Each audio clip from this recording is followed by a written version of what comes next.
Hey guys, well, it is 8 o'clock and it is close to a Monday. It's Tuesday, which seems to be sometimes when I get to go live and when I finally get some time to hop on. It was a holiday weekend, and so I knew a lot of people were busy last night, and actually we're not near as busy as I'd like to think we all are. But that being said, I'm going live tonight to talk about PBL instead of last night. So I'm going to wait a couple of minutes and see if a few people hop on. If you are hopping on, feel free to share where you're from, your name, maybe what you do. That'll help me kind of personalize the content so that I make sure I share some things that you can use. If you are watching this later, or you get to watch some of it and you have to hop off for any reason, as long as you're registered, I will share this through a recording as well. So definitely you'll still be able to check it out. But if you're just hopping on, feel free to introduce yourself in the comments. Tell me who you are. Tell me you're here. I love just kind of knowing who's here and who's watching for sure. While we wait just a couple more minutes, I'll say, I don't know what you guys have been doing with some of your time while you've been at home, but I have been completely obsessed with The Amazing Race. So my husband and I both have been watching that religiously every single night. We're on like season 7, and I think there are 30 seasons. So I've paused it for now, and I'm super excited. I watch it all the time. I mean, our TV just stays on it, completely obsessed. So, okay, well, I think I am going to go ahead and get started. And then as people jump on, again, feel free to introduce yourself. So tonight we're going to talk about project-based learning, problem-based learning, passion-based learning, basically PBL, and how it can be a catalyst for learning. And project-based learning is really near and dear to my heart because I think it is such a great way to not only engage students, but provide an experience for them as well. Hey, Amy, I'm so excited that you're here. From New York. That's exciting. So really, really glad you're here watching, and I hope you get some things that you can use for sure. Okay, I am going to share my screen because I want you guys to see the slides that I'm going to kind of go through. And we're going to start with just talking about what is PBL. You know, we throw that word around a lot, like we do a lot of words in education. But we're going to talk about not only what is PBL, because I know a lot of you are already doing it or have done it, or you were doing it before we were thrown into this remote learning experience. But I want to talk specifically about what PBL can look like with remote learning, or even a blended learning experience, which I have a sneaky suspicion that's probably what a lot of us are going to be experiencing when we go back in the fall. You know, there's still so many unknowns of what is this going to look like moving forward. How will we be able to access some of this information, and how will we be able to deliver some of this information to our students as well? And so PBL is really something that I think is going to become a big conversation. So project-based learning, and this definition is from PBLWorks.com, and we're going to actually look at that website this evening. But they describe it as a teaching method in which students learn by actively engaging in real-world and personally meaningful projects.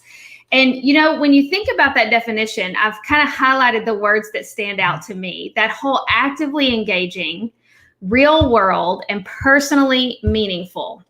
And one of the things that I've talked a lot about on my podcast, I've talked a lot about here on Facebook, on YouTube, is really that whole idea behind engaging our learners and getting to that willingness to invest. And that is going to be more important than ever when we return in the fall. We found it to be more important than ever with remote learning, because what we have, I think, begun to realize is that without that willingness to invest, which is engagement, when that doesn't happen, and we're in a situation where our students have to drive their own learning, oftentimes they just check out, right? They just don't do it. So getting to that willingness to invest is so important, and PBL can play a big role in that. So tonight we're going to kind of go through 3 different things. And I know a lot of times when people say PBL, they're covering all of these things, but I kind of like to break it up into 3 different types of projects that can be kind of designed for your learners. So project-based learning, I tend to think of that as projects that are designed around the content. So where the teacher designs the project, delivers it to the students, and they work on that. Problem-based learning, very similar to that. I think of this as really specifically students solving problems as they work. And then passion-based learning, which obviously is my favorite, and that involves things like Genius Hour, students being able to work on projects based on their passions. And so as we kind of go through these, when I say PBL, I'm referring to all three of these things. You know, you get to decide what's important for your learners, what they need, what needs to be prioritized. And these three can be done in isolation, I think, but I think they can also be done together. And as we go through, I want you to kind of think about that for sure. All right. So moving right along, you know, I called this live video PBL as a catalyst for learning, and thinking through that, I went and looked up the definition. I'm a big word person. I love to know exactly what a word means when I use it. And catalyst is an agent that provokes action. And so if we consider PBL a catalyst for learning, we're basically saying that PBL could be that agent that provokes action. And if we think about the action we want from our learners, it is that willingness to invest in the learning. It is that drive and that wanting to inspire them to be lifelong learners. And if PBL can be a catalyst for that, if it can be that agent that can provoke that action, then my gosh, we definitely have to make it a priority and consider what can it look like and how can we do this regardless of the situation that we're in.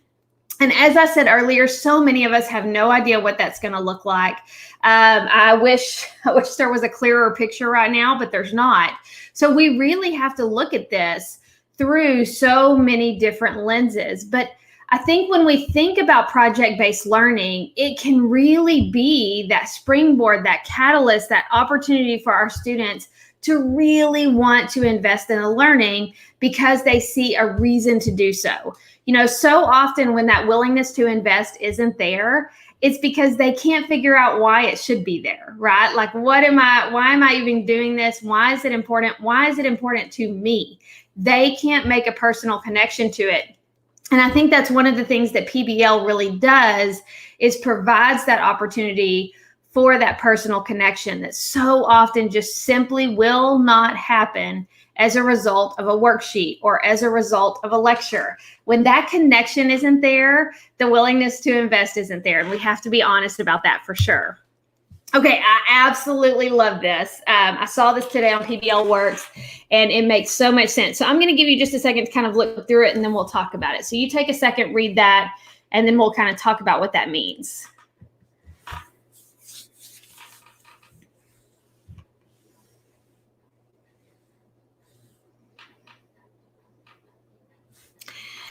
Okay, so thinking through PBL and thinking of it as a dessert project or a main dish or a main course makes so much sense to me, because I know that when before everything kind of shifted and my mindset shifted and I began to realize that this could really be the way that my students learn, I used PBL as a dessert project. In other words, it was a filler. Sometimes it was optional, just like a dessert is at dinner. And we often did it at the end of a unit. So we would do our learning, or we would, I would provide the content. We would do all of our traditional things. And then I would give my students that opportunity to work on PBL, either if they had time, or it was for my early finishers, or honestly, y'all, sometimes it was for my gifted learners. And so those kids always got that really cool experience. But what I didn't realize was how powerful PBL and how powerful this type of learning can be, not just for our gifted learners, not just for our early finishers, but also for our struggling learners.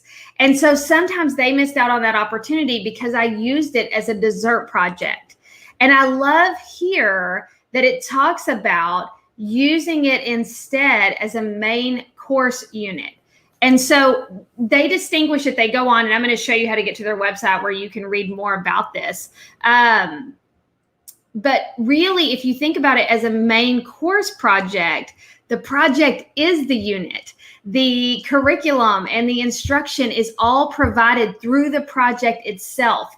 Instead of seeing that as like an add-on, or instead of seeing it as something extra that we do after the learning has happened, really thinking through what does it look like to weave the learning, weave the content into the project so that this is how our students learn. And that's what we're going to talk about this evening, because as we kind of move into this new normal of learning, and we think about how our students may have to learn in a situation where they are at school some of the time and they are at home some of the time, the reality is they're going to have to drive their own learning. And so this PBL, using it as a main course rather than just a dessert project, has the potential to create some real change and really give our learners that kind of ignite that fire in them so that they want to learn.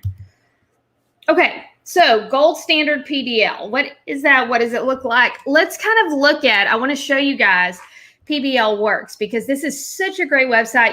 If you have done anything with PBL, you've definitely seen this. It used to be called, oh my gosh, was it BIE? Something like that. Used to be, it's always been a great resource. They've just changed their name. Oh yes, Buck Institute for Education. Yay, I got it right. So thinking through, looking at PBLWorks, there's so many things here that you can use, and we're gonna look at several different pieces of this website. But such a great resource for project-based learning. I'm going to scroll down and show you a couple of different things. They give you some examples, success stories. There's videos that you can watch of different projects. Now, I think what we have to think about here is when a lot of this was created, PBL was happening in the classroom. And so what we're going to talk about tonight is, what does PBL look like when we can't be in the classroom, or we at least can't be in the classroom 100% of the time. So I'm going to show you, and I don't think you are seeing my screen right now. Let me get back over here, and I'm going to share one more time. Let me go to where you guys can see it. Okay, now you should be able to see my screen. Sorry about that. So as we kind of go through, you can see there, you can check out their research and their evidence, projects and resources. And we're going to look at some of these projects for sure. They have different templates that you can send home from parents, just so many ready-made resources for you to check out. But as we kind of go back, I want to make sure that I show you. Let me see if I can get to their main page. It's not taking me back here.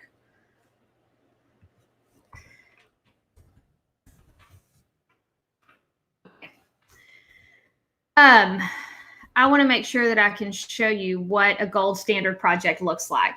So here they kind of explain what PBL is and those videos that I was sharing with you. Here's where they talk about the dessert project and the main course project that I was telling you about. But I love these two graphics right here that they share on PBLWorks.org. And I want to make sure you can see what I'm seeing. Yes. So gold standard PBL, and they have two really cool graphics, two kind of frameworks that you can look at and you can access. And both of these, one is involves the 7 essential project design elements, and the other are the 7 project-based teaching practices. So thinking through, what does this look like for my classroom? I think it's important to understand these, to kind of go through and think about, you know, when I'm designing a project, how do I weave in the sustained inquiry, authenticity, student voice and choice, reflection, all of those things? What does that look like? And what I love about this model is that that can look different for everyone.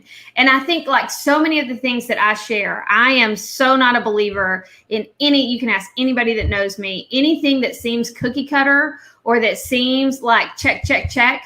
I just don't always think that's a great idea, because our learners are not robots. They are kids. They are all different.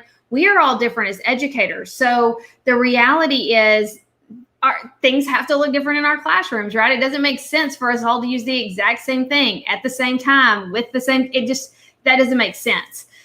But when you're thinking about these 7 elements, those can be done in so many different ways, and they can be moved around and they can be done in different ways. It's just considering, how can I weave that in? And then also these teaching practices. So we're going to talk about content, which would be the aligning to the standards. We're going to talk about how do you manage a PBL, especially when your students aren't in your classroom 100% of the time. Assessing student learning. How do you engage them, and how do you continue to coach them along in their project? All of those pieces. So this is just a great resource to access and check out. Definitely something you want to look at and probably dig deeper into. I'm just a big fan of PBLWorks and all of the resources that they provide, for sure. Okay, so I am going to get out of that, but I think that, like I said, that's a really great resource, something that you can access for sure. Really, really powerful with so many different things to access. Okay, let me get back to my screen so you guys can see. And that'll be linked. And if you want the slides, if you'll just email me, I'm more than happy to send them to you. And that's actually linked in the slideshow for sure. Okay, moving forward. Sorry, I'm trying to manage like 3 different screens right now. Weaving it all in. So I think this is a conversation that is going to be big as we kind of move ahead. Thank goodness my charger's right here. My computer is dying. I am not on my A game right now. Okay, so thinking through, what do we have to weave in? What are some of the things that we need to consider when we are designing PBL? When we're thinking about designing either project-based learning, problem-based learning, or passion-based learning in our classroom, I think there are 3 big pieces that we have to consider. Weaving in our content, of course, the standards, the things that our students have to learn, life-ready skills, and social-emotional skills. And we're going to kind of go through each one of these. But I think I talk often about that plate that teachers have to carry around. And that plate can get really heavy. And we have so many things that we have to fit on that plate. Like right now, all we hear is, hey, you guys have to weave in SEL, social emotional learning is now more important than ever before. But hey, you still have to teach the standards and you still have to prepare them for this. And there still have to be life ready skills and all of these things. And it becomes, how am I ever supposed to fit all of that on the plate? And one of the really cool things about any type of project-based learning is that those things can all be woven right into the experience so that they don't have to be done separately, but instead they can all be done through this one experience, which I think is one of the most powerful things about PBL for sure. Okay, so let's start with content, because this is something that, we're all required to teach content. We all have standards. And so when we are thinking about our standards, I think we as educators are really good at drilling down into our standards. So looking at them really closely, knowing exactly what they mean, how to teach them. I think sometimes what we forget to do is to have that bird's eye view of our content. To be able to look at the standards from far enough up to be able to make connections. So I shared this image here because if you think of this picture, it's probably taken from an airplane or a helicopter. But if you were down on the ground, if you were really close to this, you wouldn't be able to see all of those patterns and all of those connections that we can see from the perspective that we're looking at right now. Yeah. But when I have that bird's eye view, when I can kind of pull away and look at it from a bigger picture, I can see patterns, I can see connections, I can see things that I can only see from this bird's eye view. And I think the same is true of our standards. So when I design experiences, or I think about, what does it look like to design a meaningful learning experience? The first thing that I do is I take the standards and I look at them from a bigger picture, because then I can see cross-curricular. I can see what standards connect. I can see which standards I can weave in together, what makes sense, what doesn't make sense. But I can't see that if I'm only focused on one content area, one standard, and I'm drilling down into that. So I think that is important. It's important that we know our standards well and that we drill down into them and all of those things.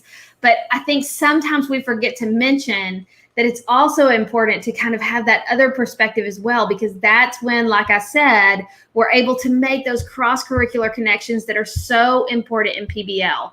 That's one of the things I love most about really designing projects and giving our students opportunities to pursue their passions, whatever that looks like. But one of the things I love most about that is that opportunity for them to make those connections between content areas that so often we miss because of a lack of time, a lack of resources. We're just trying to fit so many things in. And PBL gives us that opportunity to take that bird's eye view, look at those connections, and not just look at them, but then be intentional about weaving them into the projects that we design or what it is that we're asking our students to do. So thinking through that content, really, really important. So you guys tell me, do you kind of agree that sometimes we look too closely at the standards and we forget to take that bird's eye view?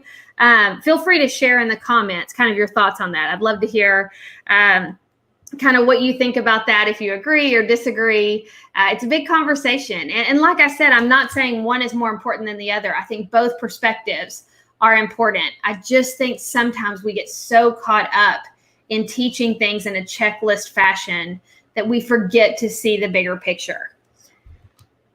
Okay, so, and feel free, like I said, to comment. I'll see it. Sometimes there's a lag, so I'm going to keep going. And if I see your comments, I'll make sure to stop. Thinking through life-ready skills and weaving these into a PBL experience: collaboration, communication, creativity, critical thinking, and reflection. All really important skills that we know our students are going to need beyond the walls of the classroom. Again, so often these things aren't taught or aren't given the attention that they really need or that our students deserve because of the lack of time. Again, the beauty in PBL is that these can be woven right into the experience. They can be practiced right along with the content. And I think sometimes things like this, it can become overwhelming because as educators, we start to think, oh, I've got to teach collaboration or I've got to teach communication. And I think it's more about, and I say this all the time, but it's more about giving them an opportunity to practice these skills than it is to teach them, right? So when you're designing a PBL unit, when you're thinking about and I'm going to give you lots of resources if you're thinking, I don't know how to design a PBL unit. What is she talking about? That's okay. I'm going to give you tons of resources. But when we are thinking about that, it's important to consider, how do I weave these skills into it? And how will I give my students opportunities to practice this, even if it is done remotely? So when you think about collaboration and communication, is that an opportunity to connect virtually with an outside expert? Is it hopping on Flipgrid and sharing your thoughts and sharing your reflections with your classmates? Both of those, collaboration, communication, making reflection a priority, whether it is they're documenting their learning on a blog or they are sharing what they've learned in any other way through a video, a vlog, whatever that looks like.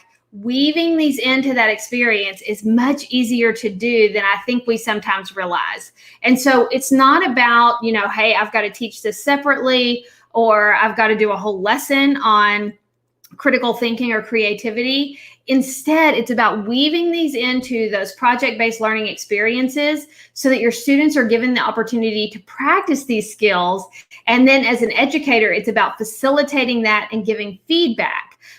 So maybe when they're communicating, you have them really practice that. And then you may give feedback like, hey, I noticed when you were listening to someone else talk that you were listening to respond and not listening to understand. And just having those real conversations, that's what makes it authentic. Versus today, we're going to learn about communication. Here's how you communicate. They know how to communicate. They just don't always know how to do it well. And I think it's about providing that feedback for sure. Okay, and then social emotional skills. I talked about this a little bit last week, but I'm a big fan of CASEL, C-A-S-E-L. It's CASEL.org, wonderful resource for social emotional learning resources. And just to kind of understand what that is. I like simple. I don't like to make things harder than it is. And so I love that they have just these competencies: self-awareness, self-management, responsible decision-making, relationship skills, and social awareness. And so just like the life ready skills, being intentional about how can I give my students through PBL an opportunity to practice these skills? What does that look like? And how can I do it in a way that is authentic? Amy, I agree so much. The collaboration piece is so important. And you guys stress that in your STEM enrichment program. I'm worried about this if we have to be yeah. Collaboration is something that we're having to rethink, right? What does that look like virtually? And how do we do it in a way that is still authentic and it doesn't seem forced or weird? But I think there's ways to do that. I think tools like Flipgrid, obviously Zoom, all of those things, it's a different type of collaboration, but it's just helping our students understand what real collaboration looks like, and that coming together to solve a problem that may or may not have a correct answer doesn't always have to happen face to face. So I think as we get through, we're going to talk about some different things that you can use in just a second. But Amy, I agree. I think a lot of people are worried about that and just them getting that real practice of that skill and what it can look like. So such a great point. So these social emotional skills, again, can be found on COLL.org. Definitely something you want to check out and access. But again, it's about weaving these into the experience and thinking about how can this be done in an authentic way. We're not going to be, today we're going to practice self-awareness. Nope. Instead, we're going to provide the opportunity to practice self-awareness. We're going to give our students opportunities to make decisions. We're going to make them socially aware through, problem-based learning. Gosh, that's the perfect opportunity for them to be socially aware, know what's happening in the world around us, and how they can help develop solutions for some of those things. So again, just like Life Ready skills, it's not about adding one more thing to the plate. It's about figuring out how can I weave these things in. I almost see like Life Ready skills and social emotional skills as like the seasoning you put on, it just makes it better. It makes it more authentic. It makes it more real. And it's important that we weave those into the experiences that we design. And when it's project-based learning, problem-based learning, or passion-based learning, they just fit so naturally. It just makes so much sense. Okay, so let's talk about things to consider when you are designing a PBL unit, because as we go through and I share some different things, I think you're going to see why these are so important. So first of all, I think you have to consider a time frame. So am I looking for my students to work on a specific project for a specific amount of time? Or are they working on a passion-based project and I'm not going to dictate the time? They get to decide if it's 3 weeks or it's 2 months or it's an entire semester. I think considering materials, and that's going to be a big consideration determined by where your students are learning at. If they're learning at home or they're learning at school. That's why being intentional and planning is going to be really important going into next year, knowing what your learners have access to at home and what they don't have access to at home. And if they are at school some of the time, how can we provide those materials that they're going to need? What will that look like for those things to move from place to place? And will that even be a possibility? Something that we have to keep in mind and consider right now. Access to technology. That's a big conversation right now as we discuss equity. And, I've seen so many things that say if you are, I can't remember who said it originally. I wish I could. But just that point of if you're giving grades right now, you really kind of are grading privilege simply because not every kid has access to technology. Not every kid has access to their parents. They may be essential workers or whatever that looks like, but that access to technology plays a big role in PBL. And depending on how you design the experience, technology could be something that could make or break a kid. And we don't want that to be the case. And so it's important to consider your learners, what they have access to, and how will you kind of compensate for those students that do not have access to technology. What will that look like for them? And how will they be able to work on the projects regardless of that lack of technology in the home? Independent versus group projects. And I think this is something, Amy, that you kind of were leaning toward talking about. So often we're able to do group projects and our students are able to collaborate in the classroom. But like, what if there is a lack of technology and they're not able to collaborate? How does that happen? What does that look like? That's a big conversation again, and something that we have to consider. We can't just assign group projects and expect everyone to be able to connect, because unfortunately, that's just not the reality. But how can we give our students opportunities to work on independent projects while also providing some opportunities for group projects to be a reality? I think having that conversation is not a bad idea. It's just something we have to be intentional and we have to figure out solutions for. Outside experts. How will your students connect with outside experts? How will you get permission for that? What will that look like? Those are all things that we have to consider. And I'm not here to provide answers for all of these because, gosh, if I had the answers to all of these, I'd be in good shape right now. I'm just saying these are things that we have to think about, we have to consider, and we have to, as we move forward, have conversations around. We were thrown into this situation, and so much of what we've done up until this point has been reactive, right? Oh my gosh, we're reacting to this situation. We're reacting to what the parents want and need. It was just reactive, and that wasn't anyone's fault. But now, as we think about the fall, and we kind of have this little breather or this little moment to kind of consider what we're going to do moving forward, now it's time to start being proactive. Now it's time to start saying, okay, let's think about if we're going to make PBL a priority, what is that going to look like? Let's look at our standards from that bird's eye view. Let's consider what connections can be made.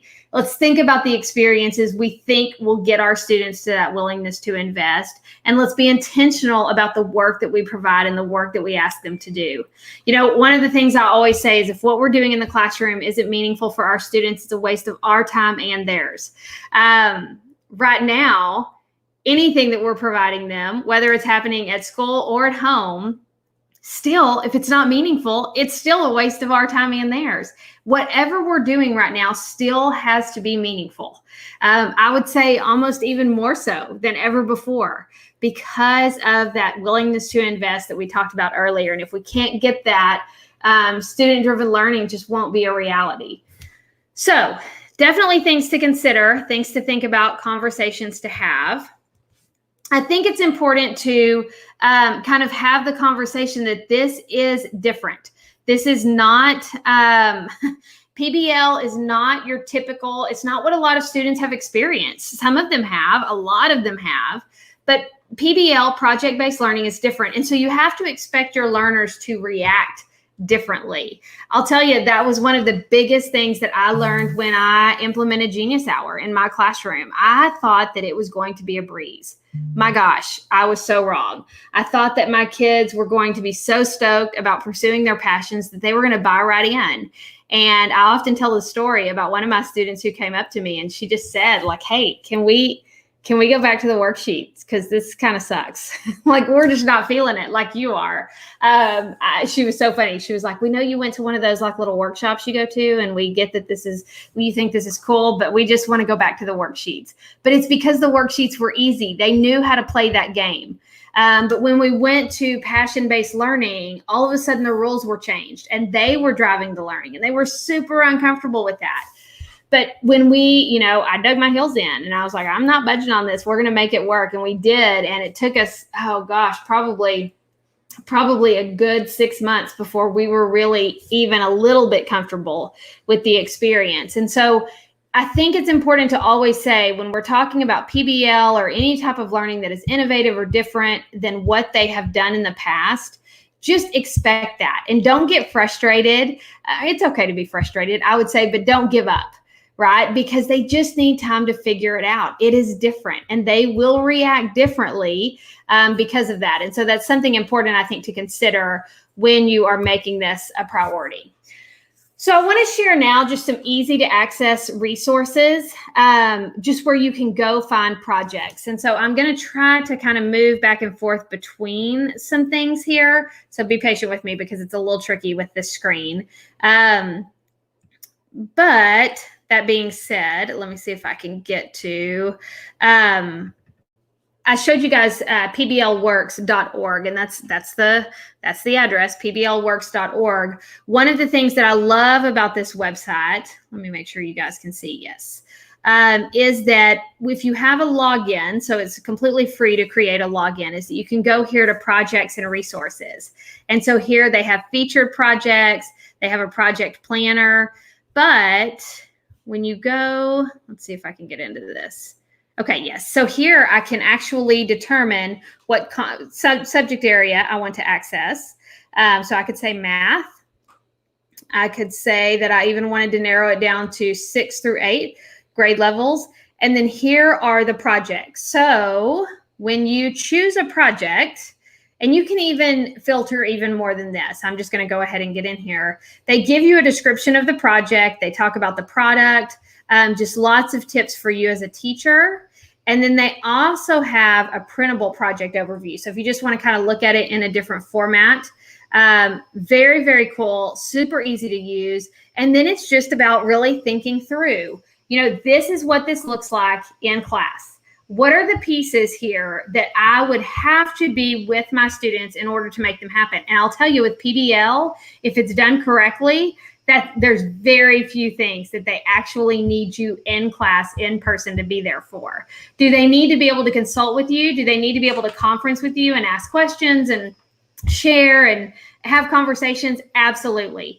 But so much of this can be done. It's just through intentionality and being really, really purposeful about the work and what we're asking them to do. And so hopefully this is a really cool place that you can find projects. I think you'll really like it as you kind of move through. Definitely something to check out. Okay, so I'm going to go back and I want to show you another resource that you can access. And that is... let's see. Oh, Texas Performance Standards Project. So let me show you this. I'm going to make sure you can see. Okay. So this is something that the state of Texas has put together. And if you're not from Texas, you may not know that this exists. This was actually created. This is a big part of our gifted and talented program that we have here in Texas. But let me go through here and kind of show you. Again, you can decide whether you want primary, intermediate, middle school, or high school. Let's do primary this time. And then I can go through and I can look at the tasks. So these are the actual projects. And so here they are. I love that there's a pursuit of passion. That's a Genius Hour project. And then going through and deciding maybe they want to do, what pet should I get? And so then here's a description of the unit, the goals, and then all of the learning experiences, just so many different resources. And again, this can just be a springboard. So this can just be a place that you start, you look at the projects, you get ideas, and then you decide, hey, what does this look like for my learners? How can I do this in a way that makes sense? Whether we are at home, we are at school, or it's a mixture of both. What is that going to look like? And here they even tell you, what a completed project consists of, all of those things. So very, very cool. And then you can even translate it into Spanish, which I think is awesome. And then you can look at, again, all of these different tasks that you have access to. So just really, really powerful. I could get wrapped up in looking at those. I'm going to not do that. So Texas, that Performance Standards Project, such a great resource. I want to show you one more thing, and that is thinking through passion-based learning. And so obviously that is what I love the most. I'm telling you, Genius Hour, passion-based learning is one of the most powerful things that you can do in your classroom. It just is. And so I want to take just a second to show you in Thrively, something that I have created. And I talked about this last week. What I haven't done is I haven't gone through and shown you exactly what it can look like. So I'm going to share my screen one more time. I'm sorry. I know this is back and forth, back and forth. But now you can see I am in Thrively. Make sure you can, yes. Okay, so there is a playlist in Thrively now that I created because the 6 P's of Genius Hour, so passion, plan, pitch, project, product, presentation. That's the process that we used in my classroom, and something that I talk about all of the time because, gosh, in my opinion, passion-based learning is the best type of project-based learning. So as I go through here, I can go to my playlist, and hopefully I'll be able to find it. If not, I may have to show it to you in a different way. And the 6 P's of Genius Hour is here, the 6 P's of Genius Hour with Andy McNair, and I will put the link in the comments for you guys to access. But this is where I've created projects for your students. So right now through June 30th, this is completely free. And if you use the code 6Ps Andy, and if you're on my email list, you've seen this 100 times. I send it out almost every single week. But it's absolutely free right now. I don't know why you wouldn't access it. So there are 2 lessons. So what is Genius Hour? And then the 6 P's of Genius Hour. And so the lesson just involves videos from me where I talk to your learners. We talk about what is Genius Hour, what are the 6 P's, creating change, all of those things.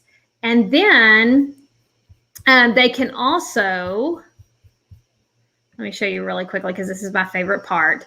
I am just constantly creating projects to put in here. So here's one, a passion for life science. And so I've just created this entire project for your students to access, and the 6 Ps are here, and it tells them what to do. It says, find your passion. I ask them some questions, but here's what's cool about this. They can do their entire PBL, their entire passion-based learning project, their entire Genius Hour project right here in this collaboration feed. So every time they do something, whether it's passion, plan, pitch, project, product, or presentation, there is a task. And so I ask them to do something over here in this collaboration feed. And they can do that with images, they can do it with text, they can do audio, they can do video. And then all of that learning is documented in one place for you to then go and access and see, and for them to share with others. Amy, that collaboration thing that you were talking about, you can put students into groups here so that they can work together remotely and collaboratively as well, which I think is very, very cool. So you can add teams, put your students in groups and decide who's in what group, and then they can do all of their work right here in Thrively, which is very, very cool. And again, this is completely free until June 30th. So you definitely want to check it out before then, but definitely something that I wanted to share. I'm going to actually post in the comments the link to that so that you guys can access it. And then the code is going to be, I don't know, it's posting. Let's see. That's the code you want to use.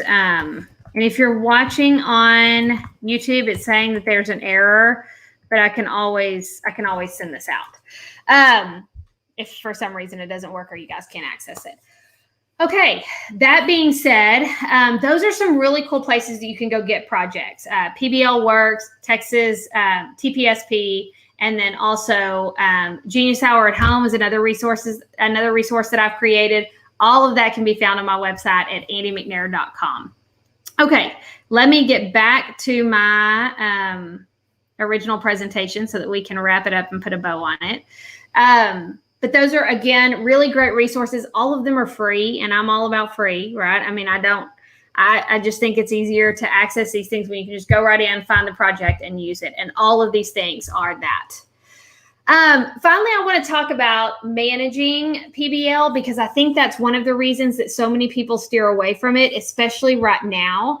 It seems like there's so much to manage, so many things to do, that when we think about PBL, it's just overwhelming. It's like, how do you even do that? Specifically passion-based learning, how do you manage 35 kids who are all passionate about something different? There are so many ways to do this because of the technology that we have access to. And so I think setting it up can be done in so many different ways. You could set a PBL unit up in Google Classroom, right? So when you think about Google Classroom now, you have units over on the side. I can't remember exactly what they're called. I think they're called units. And you can actually divide it up so that they can go find different parts of the project in all of those places. It's very easy to organize. And so organizing things in your LMS, whether that's Google Classroom or it's Schoology, I absolutely love the newish Google Sites. Google Sites is such an easy tool to use now. And so you could create an entire PBL unit in Google Sites where your students go in and they access the content. You could have different pages with different content, whatever that looks like. Google Sites is so easy to use now. It's just drag and drop. Setting it up in Thrively, like I just shared with you guys, giving them those opportunities to work on those ready-made projects. That's not a bad idea because they're already created. And then it's no secret, I'm a big fan of Flipgrid. And so creating an entire project in Flipgrid, creating one grid with different topics. So you could do that several different ways. You could have one grid and each project could be a topic. You could have one grid and that the different topics could be the different parts of the project.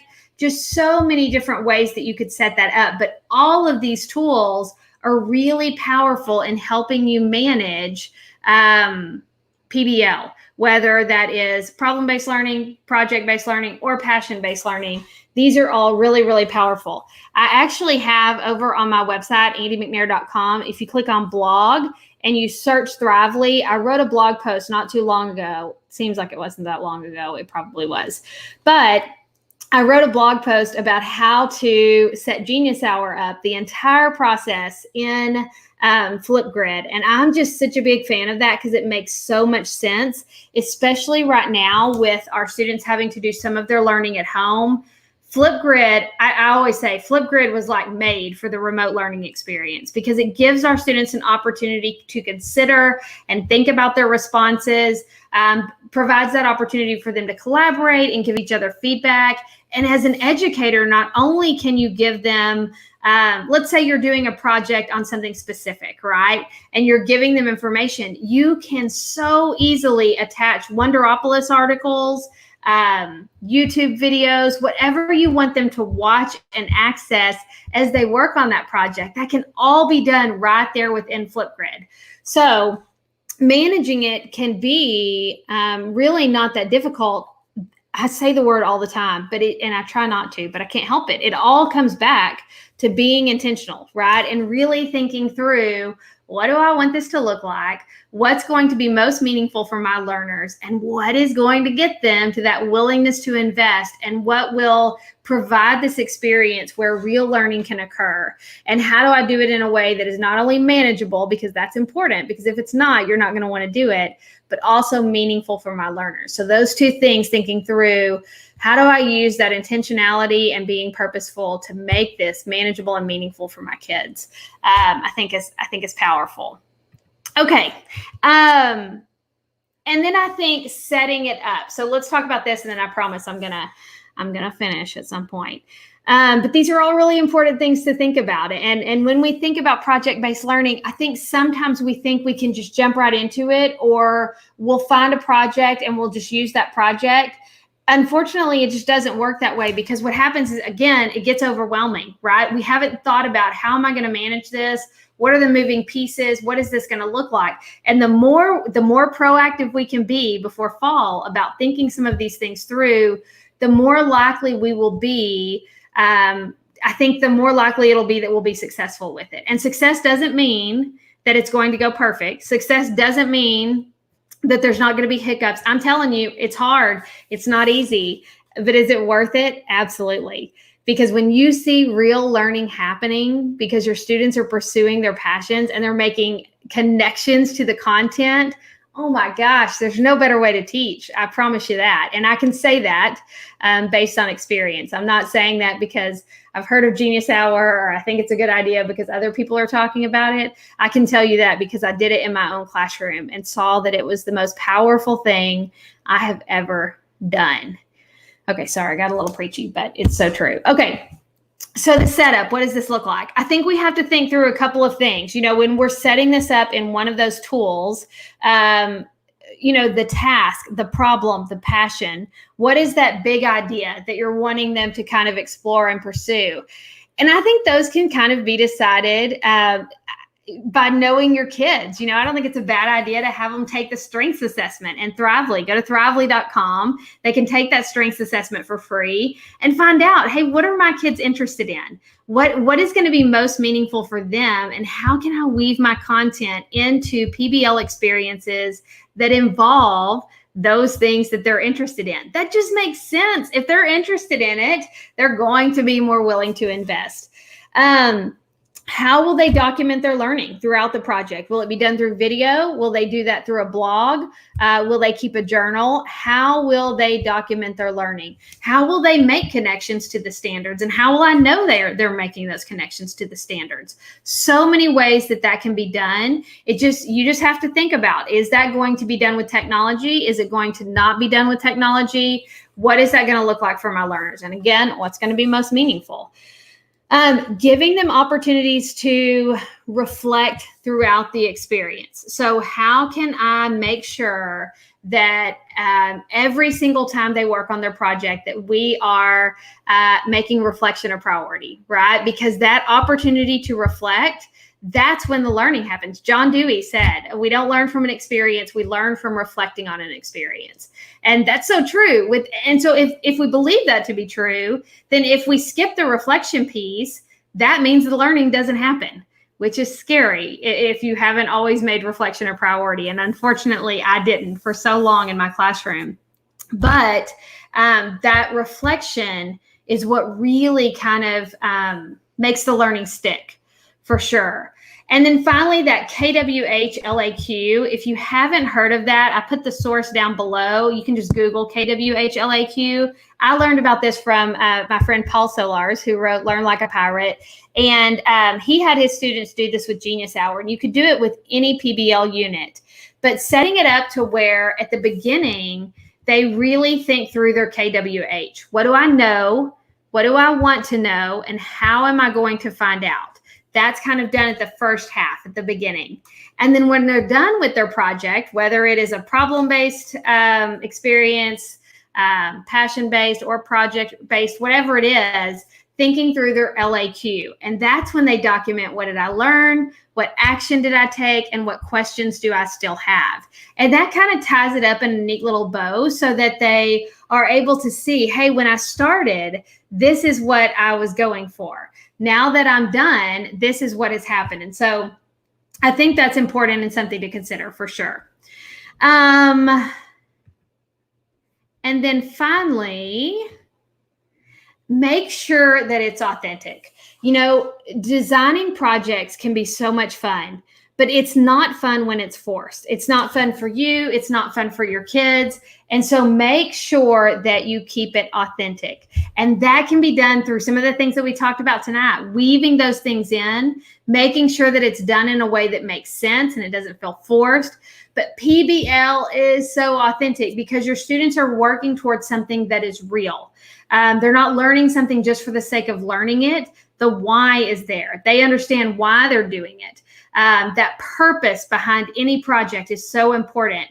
And stoking the fire sometimes with that purpose. Sometimes when things start to fizzle or things get hard, you know, when you have that purpose, the purpose is what you use to kind of stoke the fire and get them excited again. And so that's a big part of project-based learning, is being purposeful, but most importantly, it's about being authentic for sure. And that can be hard, but gosh, I think just having conversations with your kids, giving feedback, making some of the things we've talked about this evening a priority will allow you to do that in a really, really meaningful way. Okay. I would absolutely love to continue this conversation with you. So you can always check out my resources over on andymcnair.com. That's where my blog is. So many of the things that I talk about and share, I document there on my website, andymcnair.com. So you guys check it out. Lots of cool resources coming out about designing meaningful learning experiences and what that'll look like as we move forward. But I think really one of the things we have to do right now is to be proactive, to be intentional, be purposeful, and to be fearless in our pursuit of doing what's best for our learners right now, and having very, very real conversations. So thank you so much for joining me tonight. I hope that this was meaningful for you. I hope you got some ideas and some things that you can use. If you need anything at all, please feel free. You can always connect with me through my website, or you can reach me via email at mcnairandy@gmail.com. I appreciate you guys so, so much. And my gosh, I say all the time, this is a mess, but it's our job to make it meaningful. And I think PBL has the potential to do just that. So get some rest, have a great week, and I will see you next week for sure. If I'm completely honest, I just haven't decided what the webinar is going to be on, but it'll be located on my website soon. So thanks again. Have a great night. I'll talk to you guys soon.